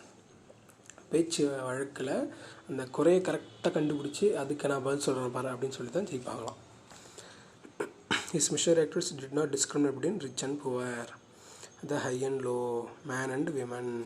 Gautama Buddha passed away at the age of 80 in 483 BC. So year எழுதிக்கோங்க. A place called Kushinagar, identical with the village called Kasia, the district of Deora in eastern UP. ஓகேவா? குஷிநகரில் இறந்துட்டார். குஷிநகர்னு எழுதுங்க. Okay, இவ்வளோ பெருசெல்லாம் எழுதால ப்ராக்கெட்டில் UP அப்படின்னு போட்டுக்கணும். ஏன்னா இப்போ குஷிநகரில் அவருக்கு இடம்லாம் இருக்குது. இடம்னா ஒரு ஷ்ரைன்லாம் இருக்குது, கோயிலெலாம். டாக்டரின்ஸ் ஆஃப் புத்திசம் என்னென்ன சொல்லியிருக்காங்க அப்படின்னா, the Buddha proved to be a practical reformer who took note of the realities of the day. He did not himself in fruitful controversies regarding the soul and the Brahma which raged strongly in his time. அவர் ஆத்மா பற்றிலாம் பேசலை, but ஆனால் மறுபிறவிக்கான நம்பிக்கை இருக்குது. ஏன்னா மறுபிறவின்ற நம்பிக்கை இல்லாமல் அவங்க நம்ம இந்த மனுஷ பிறப்பாகவே பிறக்கக்கூடாது, நம்ம அந்த சைக்கிள் ஆஃப் பர்த்லேருந்து எஸ்கேப் ஆகிடும், ரீபர்த் ஆகக்கூடாது அப்படின்னு சொல்கிறாங்கல்ல. ஸோ இன்டெரக்டாக நம்பிக்கை இருந்தது, பட் ஆனால் அதை பற்றி அவங்க பேச விரும்பலை. ஏன்னா அது தேவையில்லாமல் பேச்சு ரொம்ப பெருசாக இருக்கும். he addressed himself with the worldly problems. Real ப்ராப்ளத்துக்கு வாங்க, சாப்பாடு இல்லை, அடிச்சுக்கிறாங்க, எல்லாம் வறுமை இருக்குது, பசி இருக்குது, அதை பற்றி பேசுவோம். Except the world is full of sorrows and people suffer on account of desires. If desires are conquered, nirvana will be attained, and that is man will be free from cycle of birth and death. So அவர் சொன்ன மாதிரி அதே knowledge இவங்கையுமே சொல்கிறாங்க. அங்கே கைவல்யம், இங்கே நிர்வாணம், அவ்வளோதான் அர்த்தம். பட் மீனிங் மொழியில் வெவ்வேறு, அவ்வளோதான். ஓகேவா? 2 பேருமே மனுஷ பிறப்பை பெறக்கூடாதுன்னு தான் சொல்கிறாங்க. சொல்கிற வழி தான் கொஞ்சம் அங்கங்கே வித்தியாசம் வரும். Gautama Buddha recommended 8-fold path, அஸ்தாங்கிக மார்கா. அதில் இந்த ரைட் காண்டாக்ட்னா என்ன அப்படின்னு சொல்கிற மாதிரி இதுலேயுமே இருக்குது. இதில் 4 jewels 8-fold பாத்துன்னு சொல்லுவாங்க. 4, 8, அதில் 3, 5 இதே மாதிரி இதில் அந்த 4 jewelஸில் தான் ஒரு காண்டாக்ட்னு வரும், ரைட் காண்டாக்ட்னு வரும். அந்த காண்டாக்டை எப்படி காண்டாக்ட்னா என்ன, எப்படி நான் ஃபாலோ பண்ண, அதில் சொல்கிற மாதிரி இதில் எக்ஸ்ட்ரா என்ன சொல்லுவோம், மாமிசம் சாப்பிடக்கூடாது அதில் சொல்லுவாங்க, நான்வெஜ் ஃபாலோ பண்ணுன்னு சொல்லுவாங்க. இதெல்லாம் எக்ஸ்ட்ராவாக இருக்கும், அவ்வளோதான். மற்றபடி ஒன்றும் பெரிய இது கிடையாது. சும்மா நீங்கள் நெட்டில் போட்டால் இதே பார்த்துக்கலாம். This path is attributed to him in a text about the 3rd century. அப்போ அவங்க சொன்னாலும் 3rd century BCயில் தான் கம்பைலே பண்ணுறாங்க. It comprised right observation, கரெக்டாக பார்க்கணும், right determination, right speech, right action, right livelihood, right exercise, right memory, right meditation. They are the eightfold path. If a person follows this eightfold path, he would not depend on the machinations of the priest, and yet he is able to reach his destination. Gautama taught the person should avoid the use of both luxury and austerity. He prescribed the middle path. பணக்காரனாக கூடாது, ஏழையாக இருக்கக்கூடாது, middle சாதாரணமாக இருந்துட்டு போங்க, middle class மாதிரி அப்படின்ற மாதிரி சொல்கிறேன். The Buddha also laid down code of conduct for his followers on the same lines as was done by the Jaina teachers. The main items of this social conduct are, இது வந்து ஜெயின மாங்ஸுக்காக, ஓகேவா, குறிப்பாக monks. Do not covet the property of others, அதில் சொல்ல மாதிரி do not commit violence, do not use intoxicants, do not speak lie, do not indulge in corrupt practices. These teachings are common to the social conduct ordained by almost all religions. இது எல்லா மதத்தையும் சொல்கிறது தான், ஆனால் ரொம்ப ஸ்ட்ராங்காக சொன்னாங்க, ரொம்ப தீர்க்கமாக அப்படி சொன்னாங்க. The Buddha started monasteries which were places where monks lived and spent their life praying, preaching Buddhism. The monasteries, viharas, were also used as schools. So இப்போ விஹாரா அப்படின்னு போட்டுக்கிட்டு மோனஸ்ட்ரி அப்படின்னு சொல்லுங்கள். அப்புறம் அதே மாதிரி சைத்தியானா ரெஸ்டிங் பிளேஸு, ஓகேவா.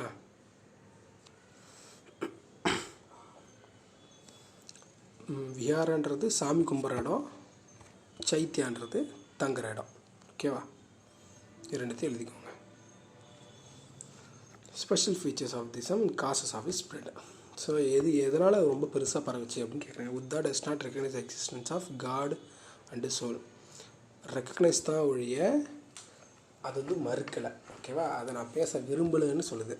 சில டைம் இது என்ன படிச்சுப்பாங்கன்னா, என்ன அங்கே அப்படி சொல்லிட்டு இங்கே வேறு மாதிரி சொல்கிறாங்க அப்படின்ட்டு. Does not recognise the existent, அதை நான் வந்து ஒத்துக்கலை, இருந்தால் இருக்கலாம், அதை பற்றி நான் பேச விரும்பலை, அவ்வளோதான். This can be taken as the kind of revolution in the history of Indian religions. Since early Buddhism was not enmeshed in the claptrap of philosophical discussion, it appealed to the common people. It particularly on the support of the lower orders, and it attacked the Varna system. So Buddhism attacked the Varna system. People were taken into Buddhist order without any consideration of caste. So ரொம்ப பெரிய இந்த இதுவுமே கிடையாது. Women are also admitted to the Sangha and thus brought on par with women. So both Buddhism Jainism ரெண்டுமே விமனை allow பண்ணாங்க. Initial allow பண்ணலை, Buddha allow பண்ணலை. ஏன்னா என்ன சார் எப்படி சொல்கிறீங்க அப்படின்னு கேட்கும்போது, புத்தாவுக்கு பெண் மேலே பிரச்சனை கிடையாது, ஆண் மேலே நம்பிக்கை இல்லை. ஏன்னா வந்தாங்கன்னா, ஏன்னா இயற்கையில் ஆசை பாசன்னு மனுஷன் இருக்க தான் செய்யும். ஸோ பெண் உள்ளே வந்தாங்கன்னா செக்ஷுவல் அரசல் இருக்கும், இச்சை இருக்கும் அப்படின்றதுனால அவர் வந்து இனிஷியல் அலோவ் பண்ணல. பட் லேட்டராக அலோவ் பண்ணிக்கிட்டாங்க அவர் இறந்ததுக்கப்புறம். அவர் சொன்ன மாதிரியே லேட்டராக விமனை அலோவ் பண்ண ஆரம்பிச்சதுக்கப்புறம் இதே ப்ராப்ளம் வந்துச்சு. அதனால் நிறைய பிரச்சனைகள்லாம் வந்துச்சு. ஸோ புத்தா சொன்னது சரிதான் அப்படின்ட்டு. இன் comparison with பிராமணிசம், Buddhism was more liberal and democratic, ஓகேவா. இதான் ஸ்ப்ரெட்டு. இங்கே எங்கெல்லாம் போச்சு அப்படின்னு பார்த்துக்கோங்க. இந்தியை தவிர மற்ற எல்லா இடத்துலையும் இருக்கும். ஸ்ரீலங்காவில் மெஜாரிட்டி, தாய்லாண்டில் கம்மி, கம்போடியா, லாவோஸ் எல்லாமே கோயில், பெரிய பெரிய கோயில் இருக்கும். மியான்மரில் மெஜாரிட்டி, ஓகேவா. சைனாலே ஓரளவுக்கு கன்சிடரபிள் அமௌண்ட் மெஜாரிட்டி. ஜப்பான்லேயும் கொஞ்சம் கன்சிடரபிள் பீப்புள் இருக்காங்க. மலேசியாவிலே இருக்காங்க. Buddhism made a very special appeal to the people of the non-Vedic areas that it found a virgin soil for conversion. non-Vedic areas போது அவங்களுக்கு non-Vedic பீப்புள்கிட்ட மதம் இல்லை அப்படின்ற மாதிரி நம்பிக்கைகள் இருக்குது, ஓகேவா. அப்படியே கும்பிட்டாங்கன்னா வெறும் இயற்கை வழிபாடு, அப்புறம் ட்ரைபிள்ஸை கான்சன்ட்ரேஷன் பண்ணாங்க, ஓகேவா. non-Vedic areas போது ட்ரைபல் குரூப்பும் சேர்த்து தான் வரும். The people of Magadha responded readily to the Buddhism because they were looked down upon by the Orthodox Brahmanas. non-Vedic area ஒன்று, அப்புறம் மகதா ஒன்று. The personality of the Buddha and the method adopted by him to preach his religion helped the spread of Buddhism. He tried to fight evil by goodness and hatred by love. He refused to provoke by slander and abuse. So திட்டுறது நினச்சி இவரும் கவலைப்படல. He maintained poise and calm under difficult conditions, tackled the opposition with wit and presence of mind. Witna intelligent. It is said to that on one occasion an ignorant abused him. The Buddha listened down silently, and when the person stopped abusing, the Buddha asked, கேட்டாராம் ஒருத்தன் கணவன் திட்டிருக்கான் அவன்கிட்ட நிறுத்தத்தும். அதுக்கப்புறம் புத்தா கேட்குறாராம், my son, if a person does not accept a present, what will happen to it? அதாவது அவர் கேட்குறாரு, ஒருத்தன் நீ கொடுக்குற பரிசை வாங்கலாம் நீ என்ன பண்ணும் அப்படின்னா, நான் திருப்பி எடுத்துகிட்டு போயிடுவேன். என்ன சொல்கிறான்னா, it remains with the person who has offered it. நான் பரிசு அவர்கிட்ட கொடுக்குறேன், அவர் வாங்கிக்கல, இப்போ என்கிட்டே இந்த பரிசு இருக்குது. அப்போது நீ திட்டுறதுன்னா நான் ஏற்றுக்கல, ஸோ அந்த திட்டு வாங்கிட்டே தான் இருக்கு, நீனும் திட்டிக்கிற மாதிரி அர்த்தம் அப்படின்றான். புத்தா தென் said, my son, I do not accept your abuse அப்படின்ற அர்த்தம். ஓகேவா? அந்தளவுக்கு காமாக சொல்லும் போது அவனுக்கு திடீர்னு ஒரு மாற்றம் ஏற்படுது. ஏன்னா சண்டையில் எந்த பிரச்சனைனாலும் பேசினா தீந்துருன்னு சொல்லுவாங்கள்ல, அதுதான். Ultimately donated to the Buddhist beautiful chaityas, viharas and stupas was built. சைத்தியான்றது தங்குற இடம், விஹாரான்றது சாமி கும்பிட்ற இடம், ஸ்டூப்பான்றது புத்த துறவிகள் or Buddha previous life of Buddha or புத்தாவோட யூஸ் பண்ண சில பொருள்கள் ஏதோ ஒன்று. ஓகேவா? அதை இந்த ஸ்டூப்பா அப்படின்ற இடத்துல வச்சுருப்பாங்க. அவ்வளோதான், இதான் stupas. These were decorated with finest sculpture. Buddhist monk took, okay அவ்வளோதான், அதை விட்டுருங்க. நிறைய அன்வான்ட் கொஞ்சம் வளவலான்னு இருக்கும், அதெல்லாம் விட்டுருப்பேன். த யூஸ் ஆஃப் பாலி சொன்னால அதில் பிரஜா, பிராகிருதி, ஜெயினிசம். ஸோ இதில் use of Pali, the language of people also contribute the spread of Jainism. Is facilitate the spread of Buddhist doctrines among the common people. Gautama Buddha organised the sangha or religious order. இது எழுதிக்கணும். Whose doors were kept open to everybody irrespective of caste and sex. இதை நான் பார்த்தோம்னா ஆண் பெண் ஏற்றத்தாழ் எதுவுமே இல்லாமல் எல்லாருமே உள்ளே கூப்பிட்டுக்கிட்டாங்க. The only condition required of the monks was that they would faithfully observe the rules and regulations of the Sangha. அந்த 5 code of conduct இருந்ததில் அந்த 5.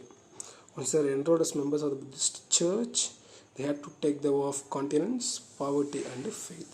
So there are 3 main elements in Buddhism: Buddha, Sangha, Dhamma. Okay. As a result of organized preaching and the auspices of the Sangha, Buddhism made rapid strides even in the lifetime Buddha.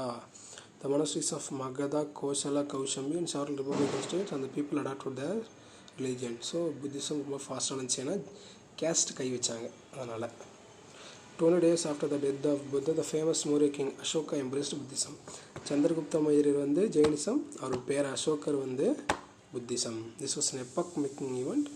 Through his agents, Ashoka spread Buddhism into Central Asia. So spread in போட்டு Central Asia, West Asia, Sri Lanka transformed into a world religion. அப்புறம் even today Sri Lanka, Buddhist, Tibet and parts of China and Japan profess Buddhism. So இது எல்லாத்தையும் எழுதிக்கிறோம். Although Buddhism disappeared from the land of its birth, it continues to hold in the countries of South Asia, Southeast Asia and East Asia. Okay, இந்த எல்லா இடத்துக்கும் பரவி இருக்குது. இன்னொன்று சொல்லிக்கிறேன், அந்த ஜெயினிசத்தில் இருக்க மாதிரி ஸ்வேதம்பரா திகம்பரா மாதிரி இதுலேயுமே இருக்குது. திபெத்தில் ஃபாலோ பண்ணுறது தேரவாடா அப்படின்னு சொல்லுவாங்க. தேரவாடா ஆர் தாந்திரிக், அதாவது மந்திரம் தந்திரம். ஓகேவா? தாந்திரிக்னா எக்ஸாக்ட் மீனிங் தெரியல, பட் ஆனால் தாந்திரிக் அப்படின்னு இந்த கேரளாவில் அந்த மாதிரி சொல்லுவாங்க. ஒன்றும் இல்லை, மந்திரங்கள் சொல்கிறது தான். ஓகேவா? அந்த மந்திரங்கள் சொல்கிறத வந்து இந்த ரிலீஜியஸ் சாண்டிங் வந்து திபெத்தை சுற்றி இருக்கிற மொனஸ்ட்ரியில் ரொம்ப ரொம்ப ஃபேமஸ். ஓகேவா? அது இதை எழுதிக்கணும். இதில் புக்கில் இருக்காது, அதனால சொல்கிறேன் நான்.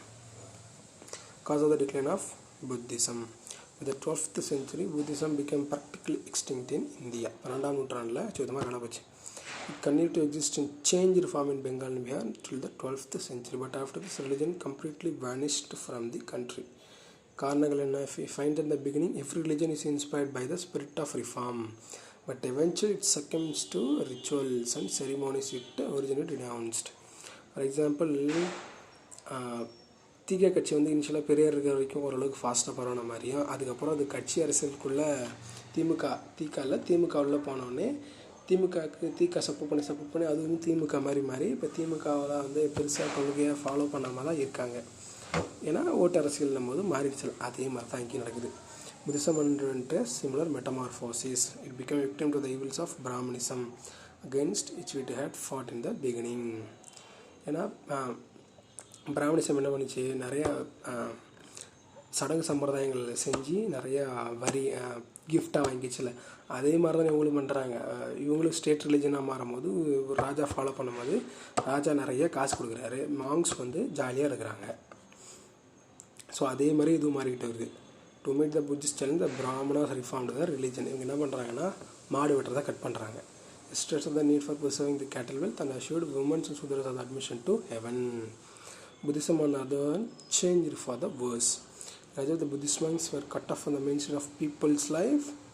They gave the Pali, the language of the people, took to Sanskrit. Brahmanas மாறிட்டாங்க, the language of the intellectuals. From the 1st century AD, அதாவது ஃபஸ்ட் சென்ச்சுரியில் ஆரம்பிச்சிருச்சு, அப்போ அந்த 12th சென்ச்சுரியில் காலி ஆகிடுச்சு. The practised idol worship. So first idol worship யாரோடது, எந்த பெரிய மதத்தோடது அப்படின்னு பார்க்கும்போது புத்திசம் தான். ஓகேவா? புத்தாவோட ஃபஸ்ட்டு ஐடல் வர்ஷிப்பு ஃபஸ்ட்டு சென்ச்சுரியில் தான் வருது. எப்போ வருதுன்னு கேட்கலாம், இதை நீங்கள் எழுதிக்கணும். ஓகேவா? First idol worship of Buddha first started in 1st century AD on a large scale and received numerous offerings from devotees. The rich offerings supplemented by the generous royal grants to the Buddhist monasteries made the life of monks easy. So பிராமணிசம் மாதிரியே இதுவும் மாறிட்டு வருது கிஃப்ட்ஸ்னால. Some of the monasteries such as Nalanda collected revenue from as many as 200 villages. By the 7th century AD, Buddhist monasteries came to be dominated by the ease-loving people and became centers of corrupt practices which Gautama Buddha had strictly prohibited. The new form of Buddhism was known as Vajrayana. The enormous wealth of the monasteries with women living in them led to further degeneration. தேரவாடா, வஜ்ராயணா, மகாயணா, ஹினாயணா அப்படின்ட்டு ஒரு நிறைய செக்டாக பிரிஞ்சுது. ஓகேவா? செக்டெலாம் நம்ம separate Buddhism ஜைனிசமில் full detail வரும். NCERTனால நான் full detailing சொல்லலை, இதை அழகாக க்ரெக்ஸாக நான் செப்பரேட் கிளாஸாக போடுறேன். ஏன்னா செப்பரேட் கிளாஸ் போடும்போது இவ்வளோ உள்ள காஸ் ஆஃப் ஸ்ப்ரெட்லாம் வந்து பெருசாக சொல்ல மாட்டேன். வெறும் ஃபேக்சுவல் இன்ஃபர்மேஷன் தான் அதிகமாக இருக்கும். அதனால தான் இது தனியாக எடுக்க போகிறேன். ரெண்டுத்தையும் பாருங்கள், ரெண்டுமே பெனிஃபிட்டாக தான் இருக்கும். Buddhists came to look upon women as objects of lust. The Buddha is reported to have said to his favorite disciple Ananda, if women were not admitted in the monasteries, Buddhism would have continued for thousands of years. அப்பயே சொன்னால் நீங்கள் அனுமதிக்கலனா பல காலத்துக்கு இருக்கும் அப்படின்னாரு. Because this admission has been granted, it would last only 500 years. For the richest, the monasteries came to be coveted by Turkish invaders. They became special targets of the invaders' greed. The Turks killed a large number of Buddhist monks in Nalanda, although some of the monks managed to escape to the Nepal and Tibet. In many cases, the 12th century AD, Buddhism had practically disappeared from the land of its birth. So 12th century காலி ஆயிடுச்சு. ஓகேவா? புத்திசமோட பங்கு என்ன? Despite its ultimate disappearance as an organized religion, Buddhism left its abiding mark on the history of India. The Buddhists showed a keen awareness of the problems that faced the people of Northeast India in the 6th century BC. The new iron plowshare agriculture and the use of coins enabled the traders and nobles to accumulate wealth. We have people of 8 kotis of wealth, crores, right? Kodi. All this nature created sharp social and economic inequality. So Buddhism asked people not to accumulate wealth. So the materialismனால wealthy வச்சுக்காதீங்க டோட்டலாக சொல்லிடுச்சு. According to it, poverty breeds hatred, cruelty and violence. So வறுமை இதில் எதுவும் காரணம். To eradicate these evils, the Buddha advised that farmers should be provided with the grain and other facilities, the traders with wealth and laborers with wages. அவங்களுக்கு என்ன தேவையோ அவங்களுக்கு அதை கொடுன்றது தான் சொல்கிறாங்க. These measures were recommended to remove poverty in this world. Buddhism further taught that if the poor gave alms to the monks, they would be born wealthy in the next world. இது நல்லதுன்னு சொல்லவா இல்லை கெட்டதுன்னு சொல்லவான்னு தெரியல. Okay, இது ஏன்னா இல்லாதவங்கள்ட்ட போயிட்டு கேட்டால் நீ அடுத்த ஜென்மத்தில் நல்லா பணக்காரனாக வாழ்வேன்னு சொல்கிறது எப்படி சொல்கிறது? அந்த பிராமணிசம் என்ன சொல்லுச்சோ அதே மாதிரி தான் சொல்கிறாங்க. இப்போ நல்லது பண்ணு, நீ சொர்க்கத்தில் நல்லா வாழ்வேன், அடுத்த பிறகு நல்லா வாழ்வேன்னு சொல்கிற மாதிரி இருக்குது இல்லை? அதான் The code of conduct prescribed for the monks represents a reaction against the material conditions of Northeast India. இந்த 6th and 5th. இந்த நார்த் ஈஸ்ட் இந்தியான்னு வரும்போது அஸ்ஸாம் கிடையாது. இந்த நார்த் ஈஸ்ட் இந்தியா சொல்கிறாங்கன்னா UP Bihar, eastern UP, Bihar, west Bengal தான் சொல்கிறாங்க. It imposes restriction on the food, dress, sexual behavior of the monks. They cannot accept gold and silver, and they cannot take to sale and purchase. These rules were relaxed after the death of Buddha, but the real rules suggest a return to a kind of primitive communism, a characteristics of tribal society. The code of conduct prescribed for monks partially reflects a revolt against the use of money, private property and luxurious living which happened in 6th century BC. ஏன் இந்த Buddhist இதெல்லாம் வச்சுக்கூடாதுன்னு சொன்னாங்கன்னா அப்போ இருந்த ப்ராப்ளம்னால இதெல்லாம் வச்சுக்காமல் இருங்க அப்படின்னு புத்திஸ்ட்னா என்னதான் மனுஷன் தானே, என்ன தான் ஸ்ட்ராங்காக என்ன தான் கொள்கைன்னு சொன்னாலும் இதுன்னு ஒரு ஆசைன்னு வரும்போது அதை மாற செய்யறதுக்கு வாய்ப்பு இருக்குது. அதனால் நீங்கள் மொத்தமாக வச்சுக்காதீங்க அப்படின்னு சொல்லிட்டாரு. In those days property and money were regarded as luxuries. ஓகேவா? The Buddhism tried to mitigate the evils resulting from the new material life in 6th century BC. It also tried to consolidate the changes in the social and economic life of people. The rules that debtors were not permitted to the members of the Sangha naturally. அதாவது கடன் வாங்கினவன் ஓகேவா, ஏன்னா naturally helped the money lenders and richer sections of society from whose clutches the debtors could not be saved. கடன் வாங்காத பணக்காரனை விட்டு நீ கடனே வாங்காத அப்படின்றமா, கடன் வாங்காதீங்க, கடன் வாங்கினா இன்னும் பணக்காரனாகிட்டே இருப்பான் அப்படின்னு சொல்கிறாங்க. Similarly, the rule that slaves could not join the Sangha, அடிமைகளும் சேர முடியாது, helped the slave owners. Thus the rules and teaching of Gautama Buddha took the full account of the new changes in material life and strengthened them ideologically.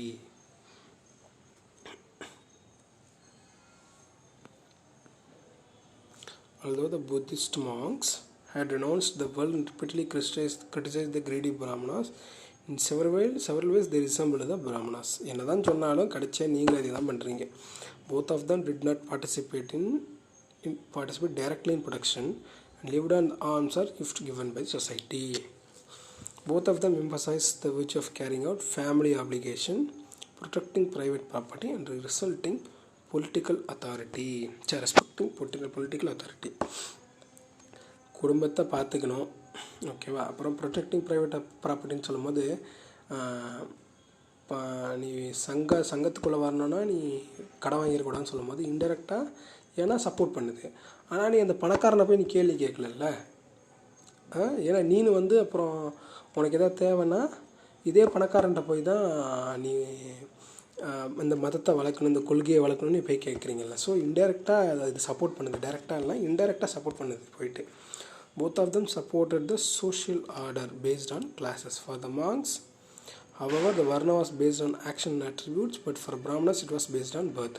So Jainism மாதிரியே வர்ணங்களை ஓரளவுக்கு அடித்து துவைச்சாலும் கடைசியாக அது ஜெயினிசத்தில் பிறப்புப்படி கிடையாது, மனுஷனோட செயல்படி இருக்குது அப்படின்றத இதுவும் சொல்லுது. இதுவும் ஆக்ஷன் அண்ட் அட்ரிபியூட்ஸ்ன்னு சொல்லுது.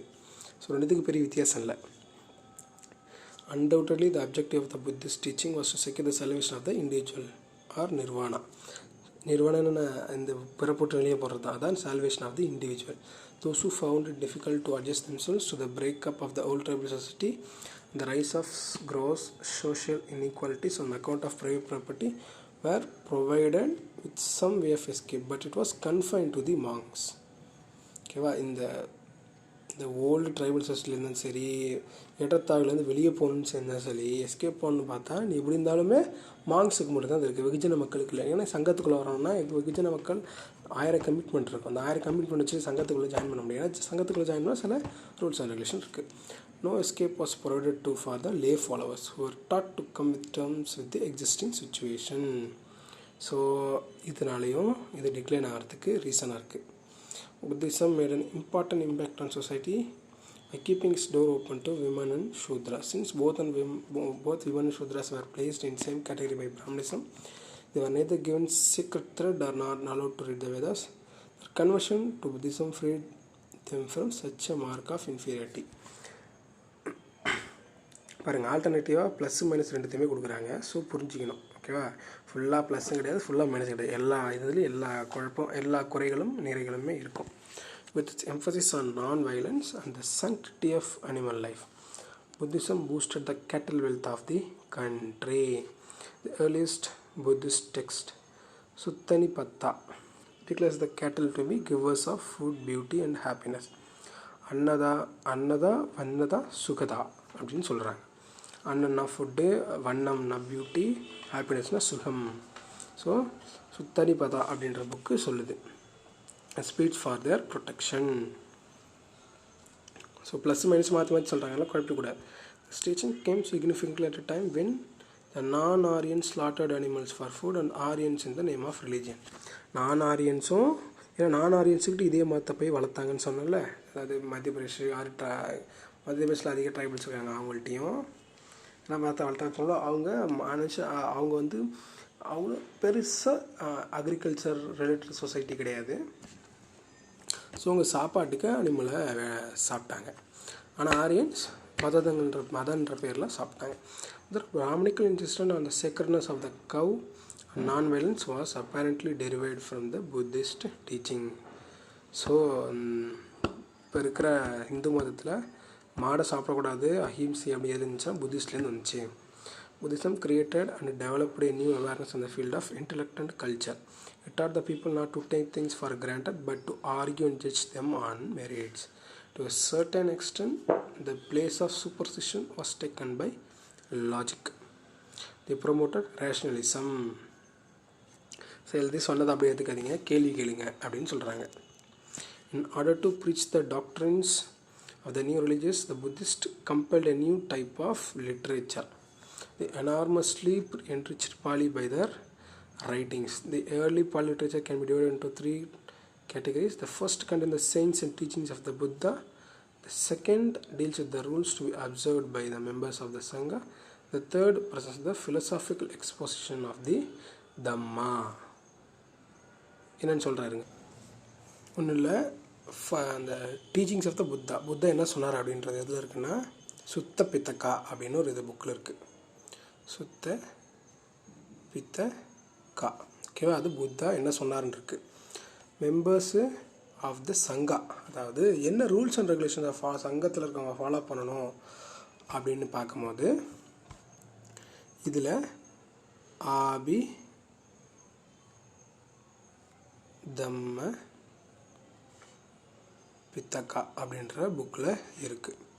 Third philosophical exposition of the Dhamma, அதாவது புத்த என்ன சொன்னார்ன்றதை பல கோணங்களை விவரித்து அதை வந்து இன்டர்பிரட் பண்ணுறாங்கல்ல. இது சரி, இது கரெக்டு, இதை இப்படி பார்க்கலாம், இதை எப்படி பார்க்கலான்னு சொல்கிறாங்கல்ல. அது எதில் இருக்குன்னா வினய பித்தக்கால இருக்குது. வினய பித்தக்கா. ஸோ 3 புக்கு இது ஞாபகம் வச்சு. காய்ஸ் சாரி, கொஞ்சம் தப்பாக சொல்லிட்டேன், மாற்றி சொல்லிட்டேன். ஒன்றும் இல்லை, ஃபஸ்ட்டு சொன்னது கரெக்ட் தான், சுத்த பித்தக்கா. ரூல்ஸ் தான் வந்து வினய பித்தக்கா. ஃபிலசாஃபிக்கல் எக்ஸ்போசிஷன் அதாவது இன்டர்பிரிட்டேஷன் தான் வந்து ஆபிதம்ம பித்தக்கா. SVA இல்லை, எப்படி ஞாபகம் ஸ்வாஹா அப்படின்னு ஞாபகம். ஓகேவா? ஃபஸ்ட்டு அவர் சொன்னது, அதை சொன்னதை அப்படியே ரூல்ஸாக ஃபாலோ பண்ணோம் சங்கத்தில். அப்புறம் இது சரி, அது சரியில்லை, அது சரி, இது சரியில்லை அப்படின்னு சண்டை போட்டுக்கிறது, சங்கத்தில் உட்காந்து சண்டை போட்டுக்கிறது வந்து ஃபிலசாஃபிக்கல் எக்ஸ்போசிஷன். ஸோ இப்படி ஞாபகம் வச்சுக்கலாம்ல, SVA ஸ்வாகா அப்படின்னு ஞாபகம் வச்சுக்கிட்டோங்க. ஓகேவா? சுத்த பித்தக்கா, வினய பித்தக்கா, ஆபிதம்ம பித்தக்கா. அடுத்து the Buddhist monasteries developed as a great centers of learning. So என்னென்ன அப்படின்னா புத்திஸ்ட் யூனிவர்சிட்டிஸ் இன் இந்தியா அப்படி ஏன்ஷியன்ட் இந்தியா அப்படின்னு கேட்கும்போது யூனிவர்சிட்டிஸ் அப்படின்னு போட்டு நாலந்தா, விக்ரமஷீலா இன் பீகார், மல்லாபி இன் குஜராத். நம்ம பார்த்தாலும் குஜராத்தில் வந்து சான்ஸ்கிரிட் யூஸ் பண்ணாங்க. அப்புறம் ஒரு புக் கூட கம்பைல் பண்ணாங்க 6th centuryயில். ஓகேவா? Buddhism left its mark on the art of ancient India. The first human statues worshipped in India were probably those of Buddha. அப்படியே சொன்னால் ஃபஸ்ட்டு ஸ்டாச்சு 5th century அப்படின்னா ஒரு வச்சு அது புத்தர்து தான். The faithful devotees portrayed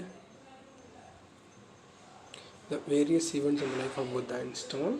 The panels found at Gaya in Bihar, at Sanchi and Bharat in Madhya Pradesh, illuminating examples of artistic activity. So புத்தரோட வாழ்க்கை வரலாறு எந்தெந்த ஊரில் இருக்குது அப்படின்ற மாதிரி எதுனா ஒன்று ஸ்டூப்பா தான். ஓகேவா? ஸ்டூப்பா அண்டு கேவ்ஸ் குகைகளில் இது பண்ணியிருக்காங்க. எங்கே அப்படிங்கும்போது 3 தெரியும். கயா இன் பீகார், சாஞ்சியன் பர்வத் இன் மத்திய பிரதேஷ். ஓகேவா? From the 1st century AD, the panel images of the Gautam Buddha began to be made. The Greek and Indian sculptors worked to create a new kind of art on the northwest frontier of India called Gandhara art. புத்தாவில் 3 school of art இருக்குது. கந்தாரா ஒன்று, இது வந்து north west, அதாவது இப்போ ஆப்கானிஸ்தான், காஷ்மீர் அது இருக்குல்ல, பாகிஸ்தான், இந்த இடம் கந்தாரா ஆர்ட்டு. அடுத்தது வந்து மதுரா ஆர்ட். மதுரை எங்கே இருக்குது? யூபியில் இருக்குது. ஓகேவா? அப்புறம் அமராவதி. அமராவதி எங்கே இருக்குது? ஆந்திர பிரதேஷோட தலைநகரம். So 3 school of art. 3 வருஷத்துலேயும் ஒவ்வொரு விதமாக புத்திஸ்ட்டு ஸ்கல்ப்சரு, டிசைனு, மேப்பிங்கு, அப்புறம் பெயிண்டிங்லாம் ஒவ்வொரு மாதிரியும் இருந்துச்சு. அதான் 3. இதில் வந்து நார்த் வெஸ்ட்டில் கந்தாரா ஆர்ட்டில் க்ரீக்கோட இன்ஃப்ளூயன்ஸ் இருக்குது. So G Gandhara art Greek influence. The images in the region betray Indian as well as foreign influence. So அது கேட்பாங்க. நான் ஆர்ட் அண்ட் கல்ச்சர் டீட்டெயில் எடுக்கிறேன். For the residence of the monks, rooms were hewn out of the rocks. Thus began the cave architecture in Barabar Hills in Gaya. அதில் கயா பீகார்ன்ட்டு அது பராபர் ஹில்ஸில் தான். பராபர் ஹில்ஸில் கயான்ற ஏரியாவில் இருக்க Barabar hills. அப்புறம் நாசிக் மகாராஷ்டிராவில். And the importance of Roman trade, Buddhist thought flourished in Krishna Delta and under the sort of Central Asian context which through in Madura and Kantara. இந்த Krishna delta வந்து அமராவதி. ஓகேவா? Amaravati school of art, Gandhara school of art, Mathura school of art. ஓகேவா? இதுதான் முடிஞ்சிச்சு. எங்கன்னா மதுரானும் போது UP, கந்தாரானும் போது north west. So Russian Roman influence இருக்கும். மதுராவில் ரோமன் இன்ஃப்ளூயன்ஸ் இருக்காது, அது இண்டிஜினியஸ் தான். அமராவதி ஆந்திராக்குள்ளே இருக்கா, ஸோ அதுவும் இண்டிஜினியஸ் தான். ஸோ அவ்வளோதான், முடிஞ்சிருச்சு. Art and culture, Buddhism Jainism art and culture கொஞ்சம் இம்பார்ட்டண்ட்டு. அதே மாதிரி எக்ஸாமில் என்ன கேட்பாங்கன்னா, புத்திசத்தோட ஸ்ப்ரெட்டு அதிகமானதுக்கும் லேட்டராக ஏன் குறைஞ்சதுக்கும் ரீசன் கேட்பாங்க. ஸோ இதை நீங்கள் என்சிஆர்டி பாயிண்ட் ஆஃப் வியூவில் படித்தா மட்டுமே மெயின்ஸுக்கு எழுத முடியும். ப்ரிலிம்ஸு கேட்க மாட்டாங்க. ஃபிலிம்ஸுக்கு எப்படி ஃபிலிம்ஸில் மேக்ஸிமம் என்ன கேட்பாங்கன்னா, இந்த மதுரா ஸ்கூல் ஆஃப் ஆர்ட்டில் எங்கே இருக்குது, அது இண்டிஜினியஸாக இல்லை என்ன மாதிரி ராக் யூஸ் பண்ணாங்க, எப்படி ஸ்கல்ப்டிங் பண்ணாங்க, எப்படி புத்தர் வந்து சத்தப்பத்தா இருப்பாரா, குண்டாக இருக்கிற மாதிரி இருப்பாரா, எலும்புந்தோலுமாக இருப்பாரா அப்படின்ற மாதிரி கேட்பாங்க. இதாக இருக்கும். ஆனால் மெயின்ஸில் ஸ்ப்ரெட்டு ஏன் ஆச்சு, ஏன் ஆகலை, எங்கெங்கெல்லாம் போச்சு அப்படின்ற மாதிரி கேள்வி தான் கேட்பாங்க. ஸோ நீங்கள் இந்த அப்புறம் என்னென்ன குகைகள் இருந்தது, அப்புறம் இதே மாதிரி இந்த ஆர்ட்டு அண்ட் கல்ச்சர் ரிலேட்டடாகவே கேள்வி அப்படி இருக்கும். ஸோ அந்த எங்கே ஸ்ப்ரெட்டுன்னு போச்சுன்னு தெரிஞ்சால் தான் இருக்கும். இப்போ ஃபேக்சுவலாக என்னென்ன குகை இருந்து தெரிஞ்சுக்கணும். ஸோ என்சிஆர்டி ரொம்ப அதனால தான் இம்பார்ட்டண்ட்டு. ஓகேவா? Like, share, subscribe. எல்லாருக்கும் வணக்கம். ஏதாவது டவுட்னா கமெண்ட் பண்ணுங்கள்.